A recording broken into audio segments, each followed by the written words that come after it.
ಬಣ್ಣಗಳ ಹಬ್ಬ ಹೋಳಿ ಹಬ್ಬ ನಿಮಗೆ ಸುಖ ಶಾಂತಿ ಸಮೃದ್ಧಿ ತರಲಿ. ನಿಮ್ಮ ಎಲ್ಲಾ ಬಣ್ಣ ಬಣ್ಣದ ಕನಸು ನನಸಾಗಲಿ. ಹ್ಯಾಪಿ ಹೋಳಿ.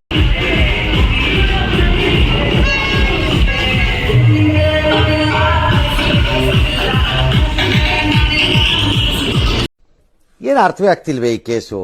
ಎಳೆ ಮಗು ಆಗಿದ್ದಿದ್ರೆ ಓಕೆ, ಏನಿದು ಏನೋ ಗೊತ್ತಾಗ್ತಿಲ್ಲಪ್ಪ, ಗೊತ್ತಿಲ್ಲ, ಈ ಅರ್ಥ ಆಗ್ತಿಲ್ಲ ನನಗೆ. Welcome to my YouTube channel. ಎಲ್ಲರೂ ಹೇಗಿದ್ದೀರಾ? ಚೆನ್ನಾಗಿದ್ದೀರಾ ಅಂತ ಅನ್ಕೊಂಡಿದ್ದೀನಿ. ನಾನು ತುಂಬಾ ಚೆನ್ನಾಗಿದ್ದೀನಿ. ಎಲ್ಲರಿಗೂ ಹ್ಯಾಪಿ ಹೋಳಿ. ಲ್ಯಾಟ್ರಿ ಮಸ್ತ್ ಇತ್ತು. ನಂಗೆ ತುಂಬಾ ಅಂದ್ರೆ ತುಂಬಾ ಕ್ರೇಜ್. ಓ ಮೈ ಗಾಡ್, ನಮ್ ಗದಗಲ್ಲಿ ಇಷ್ಟು ಚೆನ್ನಾಗಿ ಸೆಲೆಬ್ರೇಷನ್ ಮಾಡ್ತಾರ ಹೋಳಿ ಅಂತ ನಾನು ಎಕ್ಸ್ಪೆಕ್ಟೇ ಮಾಡಿದ್ದಿಲ್ಲ ಗೈಸ್. ತುಂಬಾ ಚೆನ್ನಾಗಿದೆ. ಯಾರು ಮಿಸ್ ಮಾಡಕ್ ಹೋಗ್ಬೇಡಿ, ಕೊನೆವರೆಗೂ ನೋಡಿ. ಎಷ್ಟು ಚಂದ ಅಂತ ಹೇಳಿದ್ರೆ ಆ ಕಾಮಣ್ಣ ರತಿ ಎದ್ದು ಬರಂಗಿದ್ದಾರೆ. ಎಷ್ಟು 25 kg ಬಂಗಾರ ಹಾಕಿದ್ದಾರೆ ರತಿಗೆ, 25.5. ಒಂದೊಂದು ಕಾಮಣ್ಣ ಅಂತೂ ಅಷ್ಟು ತುಂಬಾ ಟ್ರೆಡಿಷನಲ್ ಆಗಿ ಮಸ್ತಾಗಿತ್ತು. ನಾನು ಎಕ್ಸ್ಪೆಕ್ಟೇಷನೇ ಮಾಡಿರ್ಲಿಲ್ಲ ನಮ್ಮ ಗದಗಲ್ಲಿ ಇಷ್ಟು ಚೆನ್ನಾಗಿ ಸೆಲೆಬ್ರೇಷನ್ ಮಾಡ್ತಾರೆ ಅಂತ. ತುಂಬಾ ಚೆನ್ನಾಗಿದೆ ಗೈಸ್. ಯಾರು ವಿಡಿಯೋ ಮಿಸ್ ಮಾಡಬೇಡ್ರಿ, ಫುಲ್ ಕೊನೆವರೆಗೂ ನೋಡಿ. ಬನ್ನಿ ಗೈಸ್, ನಮ್ ಗದಗಲ್ಲಿ ಹೋಳಿ ಇವತ್ತು ಹೆಂಗ್ ಸೆಲೆಬ್ರೇಷನ್ ಮಾಡ್ತಾರಂತ ಜಸ್ಟ್ ಒಂದು ವಿಡಿಯೋ ಮಾಡ್ಕೊಂಡ್ ಬರೋಣ. ಓಕೆನಾ? ದೇವ್ರು ನಿಂಗೆ ಒಳ್ಳೇದು ಮಾಡ್ತದ. ಡಾನ್ಸ್ ಸ್ಟಾರ್ಟ್ ಆಯಿತು. ಸೆಲೆಬ್ರೇಷನ್ ಮಾಡ್ತಿದ್ದಾರೆ. ರಂಗಪ್ರಪೇಟೆ ಅಂತ ಹೇಳಿದ್ರು ಹೆಸರು. ಎಲ್ಲ ಹುಡುಗ ಹುಡುಗಿ ಎಲ್ಲ ಚಿಕ್ಕವರು ದೊಡ್ಡವರು ಮಸ್ತ್ ಸಾಂಗ್ ಹಾಕೊಂಡು ಡ್ಯಾನ್ಸ್ ಮಾಡ್ತಿದ್ದಾರೆ. ಮಾಡ್ತಿದ್ದಾರೆ. ಬಿಸಿಲು ಹಂಗೆ ಇದೆ. ಎಷ್ಟು ಬಿಸಿಲು ಅಂದರೆ ನಿಂತ್ಕೊಳ್ಳೋಕ್ಕೆ ಆಗಲ್ಲ. ಸಾಂಗ್ ಕೇಳಿದ್ರೆ ಎದ್ದು ಹೋಗ್ತೀನಿ ಅಂತ ಅನ್ಸುತ್ತೆ. ಹೋಳಿ ಹಾಡಂಗಿಲ್ಲ ಅನಿಸ್ತೀನಿ. ಸ್ವಲ್ಪ ಇನ್ಫೆಕ್ಷನ್ ಇತ್ತು, ಸೊ ಫೇಸು ಹಾಳಾಗುತ್ತೆ ಅಂದ್ಕೊಂಡು ನಾನು ಹೋಳಿ ಸೆಲೆಬ್ರೇಷನ್ ಮಾಡಿಲ್ಲ. ನೋಡಬೇಕು ತುಂಬ ಆಸೆ ಇತ್ತು. ಚೆನ್ನಾಗಿ ಸೆಲೆಬ್ರೇಷನ್ ಮಾಡ್ಕೊಂಡು ನಿಂತ್ಕೊಂಡಿಲ್ಲ. ತುಂಬ ಅಂದರೆ ತುಂಬ ಟ್ರೆಡಿಷ್ನಲ್ ಆಗಿ ತುಂಬ ಚಂದ ಇತ್ತು. ತುಂಬ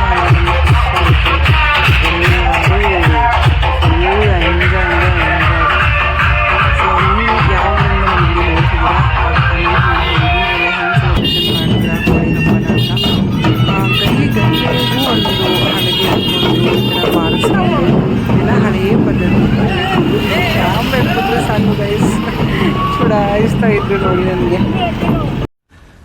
ಮೀನಾಕ್ಷಿ, ಮೀನಾಕ್ಷಿ, ಎಂಥ ಒಳ್ಳೆ ಮಕ್ಕಳಿಗೆ ಜನ್ಮ ಕೊಟ್ಟೆ. ಒಂದೊಂದು ಮುತ್ತು ಕಡೆ ತಪಸ್ಸು ಮಾಡಿ ಪಡಿಬೇಕಿಂತ ಮಕ್ಕಳನ್ನ. ನಿನಗ ಅದೃಷ್ಟ ಇಲ್ಲ, ಕಣ್ಣು ಮುಚ್ಕೊಂಡ್ಬಿಟ್ಟೆ. ಇವತ್ತು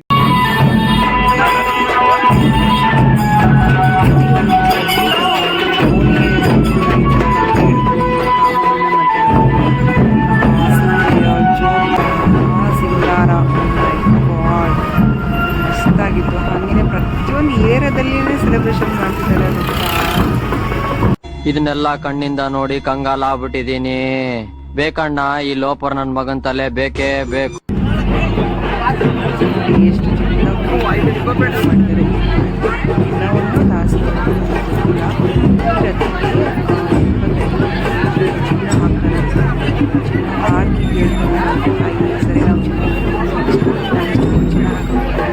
ಅಷ್ಟು ನೆಕ್ಸ್ಟ್ ವರ್ಷ ಬರಲಿ ಅಂತ ಹೇಳಿ ಒಂದು ಚಿನ್ನ ವಾಪಸ್ ಅವ್ರು ಕೊಡ್ತಾರೆ. ನೋಡಿ ಮಧ್ಯಲು ಅಂತ ಇವಾಗೆಲ್ಲ DJ ಕಾಲದಲ್ಲಿ ಹಲಿಗೆಗಳಲ್ಲಿ ದೊಡ್ಡ ಹಲಿಗೆ ನಾನು ಫಸ್ಟ್ ಆಗಿ ನೋಡ್ತಿರೋದು. ಆ ಹಲಿಗೆ ಸೊ ಮಸ್ತಾಗಿ ಅದು ಕೇಳೋಕ್ಕೆ ಒಂಥರ ಹಿತವಾಗಿ ನಾವು ಯಶೋದಲ್ಲಿ ಇಟ್ಕೊಂಡಿದೆ ಅಂತಂದರೆ ತುಂಬ ಸಂಸ್ಕೃತಿ ಇನ್ನೂ ಇದೆ. ನನ್ನ ದಾಂಡಲ್ಲಿ ಇದ್ದಾಗೂ ನಾನು ಈ ಥರ ನೋಡಿಲ್ಲ.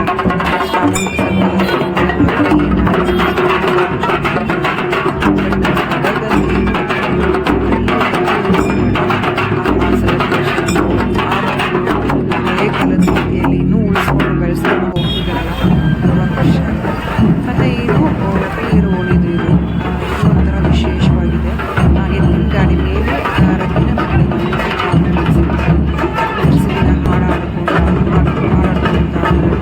ಬಾರಿಸ್ಕೊಂಡು ಅದು ಹಲಗಿ ಅಂತಾರೆ ಎಲ್ಲ ಬಾರಿಸ್ಕೊಂಡು ರತಿ ಎಷ್ಟು ಒಂದು 5-6 ರತಿ ನೋಡಿದ್ರಲ್ಲ, ಎಲ್ಲರ ಪಕ್ಕದಲ್ಲೂ ಏನು ಮಳೆ ಅಂತ ಹೇಳಿದ್ರೆ ಮೈ ಗಾಡ್ ರೇಲಾಗಿ ಕುತ್ಕೊಂಡಿದ್ದಾರೇನೋ ಸೀರೆ ಆಯಿತು ಹೂ ಆಯಿತು ಬಾಜು ಬಂದು ಆಮೇಲೆ ಜಡೆಗೆಲ್ಲ ಬಂಗಾರದ ಬಿಳಿ ಹಾಕಿದ್ದು ಇಷ್ಟು ಅಂದರೆ ಯಪ್ಪ ಅದು ಎಡಗಲ್ಲಿ ಸಾಲಲ್ಲ ಸಾಮಾನ್ಯ ರತಿನ ಇಷ್ಟು ಚೆನ್ನಾಗಿ ಅಲಂಕಾರ ಮಾಡಿರ್ತಾರೆ. ಹಾಗೆಯೇ ಎಲ್ಲರೂ ಡ್ಯಾನ್ಸ್ ಅಂದರೆ ಬಿಸಿಲೇ ಹುಡುಗರು ನೀರು ಮಸ್ತಾಗಿ ಡ್ಯಾನ್ಸ್ ಮಾಡ್ತಾರೆ. ನನಗೆ ಇದು ತುಂಬ ಇಷ್ಟ ಆಯಿತು. ಎತ್ತಿನ ಗಾಡಿ ಮೇಲೆ ಕಾಮಣ್ಣ ಮತ್ತು ರತಿ ಚಿತ್ರಗಳು ಇದೆಲ್ಲ ನೋಡಿ ಸಕ್ಕತ್ತಾಗಿ ಖುಷಿ ಆಯಿತು.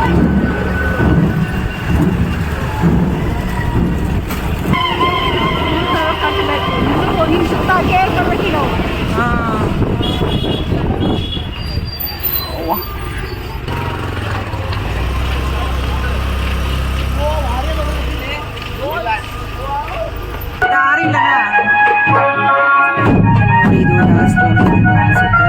ನನಗೆ ಇದೆಲ್ಲ ನೋಡಿ ಪಾವನ ಆಯಿತು ಅಂತ ಎಷ್ಟು ಖುಷಿ ಆಯಿತು. ನನಗೆ ತುಂಬ ದಿನ ಆಗಿತ್ತು, ತುಂಬ ವರ್ಷಗಳಾಗಿತ್ತು ನಾನು ಈ ಥರ ನೋಡಿಲ್ಲ. ಜಸ್ಟ್ ಟಿವಿಯಲ್ಲಿ ನೋಡ್ತಾ ಇದ್ದೆ ನಾನು ಈ ಥರ ಸುದ್ದಿ ಭಾಷೆಗಳು ನೋಡಿ ತುಂಬ ಖುಷಿ ಆಯಿತು ನನಗೆ. ಹಾಗೆ ನಮ್ಮ ಗದಗ್ನವ್ರು ಯಾರಾದರೂ ನೋಡಿ ಕಮೆಂಟ್ ಮಾಡಿ ಮನೆಯನ್ನ ಬಂದು ನೋಡಿದ್ರೆ ಕಮೆಂಟ್ ಮಾಡಿ ಸಬ್ಸ್ಕ್ರೈಬ್ ಮಾಡ್ತೀನಿ ನನ್ನ ಚಾನಲ್ ನೋಡಿದ್ದೀನಿ ಪ್ಲೀಸ್ ಸಪೋರ್ಟ್ ಮಾಡಿ.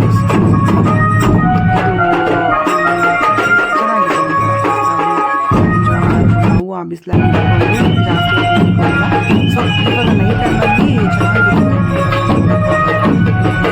ಎಲ್ಲವೂ ಒಂದಕ್ಕೆ ಸೇರ್ತದೆ, ಕಾಮಣ್ಣ ಸೇರಿ ಊರನ್ನೆಲ್ಲ ಮೆರವಣಿಗೆ ಮಾಡ್ತಾರೆ.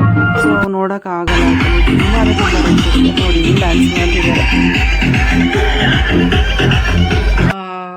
ಐಸ್ ಕ್ರೀಮ್ ತಿಂದು ಖಾಲಿ ಮಾಡಿದೆ, ಇನ್ನೊಂದು ಸ್ವಲ್ಪ ಐತಿ. ये क्या है मैं इसका नाम क्या है? ಕುಲ್ಫಿ ಕಾ ಹಂಡಿ ಕತ್ತೆ ಥೋड़ा ಅಚ್ಚಾ ಹೇ ಅಷ್ಟೇ. ಇಷ್ಟ ಬರ್ತದೆ ನನಗೆ ಹಿಂದಿ, ಸ್ವಲ್ಪ ಚೆನ್ನಾಗಿತ್ತು, ಸ್ವಲ್ಪ ತಿಂದೆ. ಇವತ್ತು ನನಗೆ ಎಷ್ಟು ಚೀಪ್ ಅನಿಸ್ಬಿಡ್ತು ಅಂದ್ರೆ ಥೋ ನಿಮ್ಮ ಈ ತರದೆಲ್ಲ ಇದಾರೆ ಜನ. ಮುಗಿಸ್ಕೊಂಡು ಮನೆಗೆ ಬಂದೆ. ನಮ್ಮ ಗದಗಲ್ಲಿ ಚೆನ್ನಾಗಿ ಸೆಲೆಬ್ರೇಷನ್ ಮಾಡ್ತಾರೆ ಅಂತ ನಾನು ಎಕ್ಸ್ಪೆಕ್ಟೇ ಮಾಡಿರಲಿಲ್ಲ. ಎಷ್ಟು ಸಂಸ್ಕೃತಿ, ಎಷ್ಟು ಸಂಸ್ಕಾರ, ಚಿಕ್ಕ ಮಕ್ಕಳಿಂದ ಹಿಡ್ಕೊಂಡು ದೊಡ್ಡ ಮಕ್ಕಳವರೆಗೂ ಚೆನ್ನಾಗಿ ಬಣ್ಣ ಆಡ್ತಿದ್ದಾರೆ. ಹೆಣ್ಮಕ್ಳು ಗಂಡು ಮಕ್ಕಳು ಅನ್ನೋ ಭೇದ ಭಾವ ಇಲ್ಲಾರ್ದೇ ತುಂಬ ಚೆನ್ನಾಗಿ ಗ್ರ್ಯಾಂಡಾಗಿ ಸೆಲೆಬ್ರೇಷನ್ ಮಾಡ್ತಿದ್ದಾರೆ. ಅದನ್ನ ನೋಡಿ ನಂಗೆ ತುಂಬ ಅಂದರೆ ತುಂಬ ಖುಷಿ ಆಯಿತು. ನಾನು ಎಷ್ಟು 10-12 ವರ್ಷ ಆಗಿತ್ತು ನನ್ನ ಗದಗಲ್ಲಿ ಈ ಥರ ಸೆಲೆಬ್ರೇಷನ್ ಮಾಡ್ತಾರೆ ಅಂತ ನನಗೆ ಗೊತ್ತೇ ಇರಲಿಲ್ಲ. ಇವಾಗ ನಾನು ಬಂದು 2 ವರ್ಷ ಆಯಿತು. ಹೋದ ವರ್ಷ ಹೋಗೋಕ್ಕಾಗಿಲ್ಲ, ಬಟ್ ಈ ವರ್ಷ ನಾನು ಯಾರೋ ಹೇಳಿದರು ಹೋಗಿ ನೋಡು ಅಂತ ಹೇಳಿ. ಕಾಮಣ್ಣ ಮತ್ತು ರತಿದೇವಿ ಹಿಂಗಿದ್ದಾರೆ ಗೊತ್ತಾ, ಎದ್ದು ಬರ್ತಾರೇನೋ ಅನ್ನುವಷ್ಟು ಆ ಲಕ್ಷಣ, ಅದು ಒಂದು ಕಳೆನೇ ಬೇರೆ. ಮತ್ತು ಎಷ್ಟು ಒಡವೆಗಳು ಹಾಕಿದ್ರು ಅಂತ ಹೇಳಿದ್ರೆ 25 kg 25.5 kg ಒಡವೆ ಹಾಕಿದ್ರು ಕಾಮಣ್ಣನಿಗೆ, ರತಿಗೆ. ತುಂಬ ಅಂದರೆ ತುಂಬ ಚೆನ್ನಾಗಿತ್ತು. ತುಂಬ ಟ್ರೆಡಿಷ್ನಲ್ ಆಗಿ ಎಲ್ಲರೂ ಒಂದಾಗಿ ಭಾವೈಕ್ಯತೆಯಿಂದ ನಡೆಸ್ಕೊಂಡು ಹೋಗ್ತಾ ಇದ್ದಾರೆ. ನನಗಂತೂ ಅದನ್ನ ನೋಡಿ ನಿಜ ಖುಷಿ ಅಂದರೆ ತುಂಬ ಖುಷಿ ಆಯಿತು. ಇನ್ನೂ ನಾನು ಅಂದ್ಕೊಂಡೆ ಬ್ಯಾಂಗ್ಳೂರಲ್ಲಿ ನಮ್ಮ ಕಲ್ಚರೆಲ್ಲ ಹೋಗ್ಬಿಟ್ಟಿದೆ, ಸೊ ನಾವು ಇವಾಗ ತುಂಬ ಅಪ್ಡೇಟ್ ಕಲ್ಚರ್ಲಿದ್ದೀವಿ ಅಂತ ನಾನು ಈ ಥರ ಪಾರ್ಟಿ ಪಬ್ಬು ಆ ಥರ ಮೈಂಡ್ಸೆಟ್ ಇತ್ತು. ಬಟ್ ಇವತ್ತು ಇದನ್ನು ನೋಡಿದಾಗ ಎಷ್ಟು ಒಂದು ಹಳ್ಳಿ ಸೊಗಡು, ಒಂದು ನಮ್ಮದು ಹಳೆ ಸಂಸ್ಕೃತಿ ಪದ್ಧತಿನ ಎಷ್ಟು ನೀಟಾಗಿ ಕ್ಯಾರಿ ಮಾಡ್ಕೊಂಡು ಹೋಗ್ತಿದ್ದಾರೆ ಅಂತ ಹೇಳಿದರೆ ಅದು ಹೇಳೋಕ್ಕೆ ಆಗಲ್ಲ. ನೋಡೋಕ್ಕೆ 2 ಕಣ್ಣು ಸಾಲದು. ಮತ್ತು ಅಷ್ಟೇ ರಶ್ ಆಗಿತ್ತು. ಸೊ ನಾನು ಕ್ಯಾಮ್ರಾ ಹಿಡ್ಕೊಂಡ ತಕ್ಷಣ ಎಲ್ಲರೂ ನೋಡ್ತಾ ಇದ್ರು. ನಾನು ಅಷ್ಟು ಕ್ಯಾಪ್ಚರ್ ಮಾಡೋಕ್ಕಾಗಲಿಲ್ಲ. ಎಷ್ಟಾಗಿದೋ ಅಷ್ಟು ಹಾಕಿದ್ದೀನಿ. ಪ್ಲೀಸ್ ಗೈಸ್ ನನ್ನ ವಿಡಿಯೋ ಸಪೋರ್ಟ್ ಮಾಡಿ, ಶೇರ್ ಮಾಡಿ, ಕಮೆಂಟ್ ಮಾಡಿ, ನಿಮ್ಮ ಅನಿಸಿಕೆ ತಿಳಿಸಿ, ನನ್ನೂ ಬೆಳೆಸಿ ಅಂತ ನಾನು ಕೇಳ್ಕೊತೀನಿ ಗೈಸ್. ಓಕೆ, ಇವತ್ತಿನ ಲಾಗ್ ಇಷ್ಟ ಆಗಿತ್ತು. ಮತ್ತೆ ನೆಕ್ಸ್ಟ್ ಲಾಗಲ್ಲಿ ಸಿಗ್ತೀನಿ. Thank you so much, love you. ಅಣ್ಣ ಸಖತ್ ಆಕ್ಟಿಂಗ್ ಮಾಡ್ತಿದ್ದೆ ಕಣ, ಕಲಾವಿದ ಕಣ, ನಮಸ್ಕಾರ ಕಣ. ನೀನು